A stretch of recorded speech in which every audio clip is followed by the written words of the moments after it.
I'd like to introduce Dr. John Sullivan from the United States, who prescribes LDN. Welcome, John. Hello. Could you tell me when you first heard of LDN?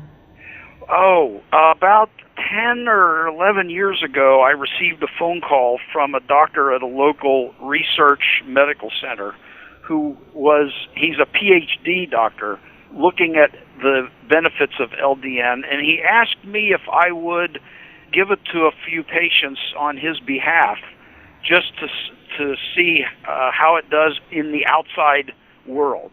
Mm-hmm. And that was my first introduction to the use of LDN. From there, the word got out that I was recommending LDN, low-dose naltrexone, and the patients themselves, by word of mouth, have been coming in and teaching me incredible amounts of insight. And what were these patients that you first prescribed LDN for? What condition did they have? Well, in the very beginning, it was mostly cancer patients, cancer of the lung, breast, and prostate. But very quickly, the patient population changed into autoimmune-type diseases, most frequently autoimmune neurological diseases such as MS, but also autoimmune rheumatoid arthritis and thyroiditis. Mm-hmm.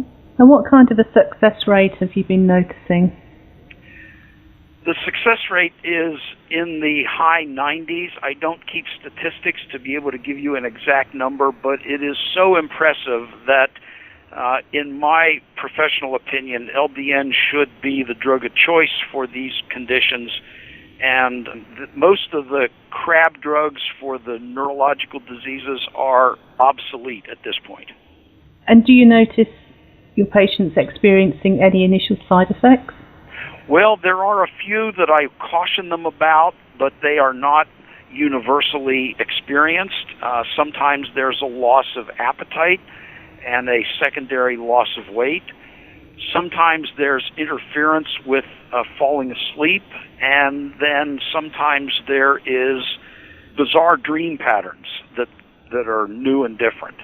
So I caution them about that. Once in a blue moon, somebody will have abdominal discomfort, especially if they have the autoimmune bowel inflammatory diseases like Crohn's or ulcerative colitis. And for those people, we have developed a transdermal application of naltrexone. So what do you advise for your patients when they come to see you to request a prescription of LDN? Well, initially, we make sure that they understand the goals and the capabilities of naltrexone so that their expectations are not out of proportion or beyond realistic. We also go over their diet because diet is important to help the naltrexone to work better and to make sure that they don't have any conditions which will sabotage the naltrexone, namely intestinalized candida or systemic candida, which is actually fairly common out there in the general public. We then talk about how the dose is started. We typically start at a smaller dose and gradually build the patient up in order to get around some of these side effects that I mentioned earlier. Mm-hmm. And how long would you advise a patient to stay on LDN if they were convinced it wasn't working for them? I would give it a minimum of 6 months to make a decision about that.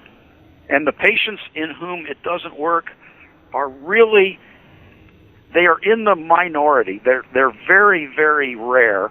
And if it doesn't work, then it raises a question about, was the original diagnosis truly accurate? How long have you, in your experience, does it take for LDN to work for people? Depending upon the condition that you're treating, I've seen results in as little as 3 weeks and as long as 3 months. But the peak benefit may not arrive until the 4th or 5th month. Mm-hmm. And people ask me about taking alcohol with LDN. What is your opinion on that?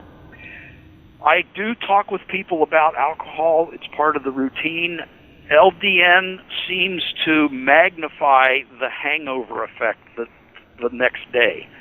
So I caution people to reduce the dose of alcohol, reduce their intake, and test the water to see how bad they feel the next day, and then make their own decision. Is there any other advice that you would give to people? Well, yes. LDN does reduce the effectiveness of narcotic-based pain relievers. So I tell people that in the event of a catastrophic change or trauma or anything else that would need narcotic, they would need to put the LDN aside until they've convalesced from whatever life experience they're having, and then resume the LDN when they don't need the narcotic-based pain relief anymore. We find that LDN seems to work a whole lot better if the patient is on a gluten-free diet. I think it's not the gluten itself as much as the gluten is just a pro-inflammatory, and we're trying hard to reduce the degree of inflammation, and that's just another step in that process. And then the third thing, in similar vein, is the use of alpha-lipoic acid to just generally reduce inflammation. Is there anything else that you'd like to add?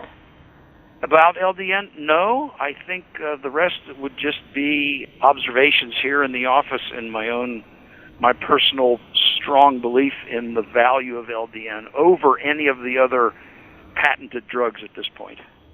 I just hope that it spreads and it becomes more available to patients, because most of the patients call and they will say they know about LDN, but they have no local medical support. Their doctor either frowns upon it or begs off the question and won't touch it at all, won't even give the patients a chance. And that's a shame. Certainly is. Let's hope that with this DVD we can make a change. Yes. It would only be a change for the better. And actually, the cost of LDN is so cheap compared to a single dose of any of the crab drugs that there's no comparison. Mm-hmm.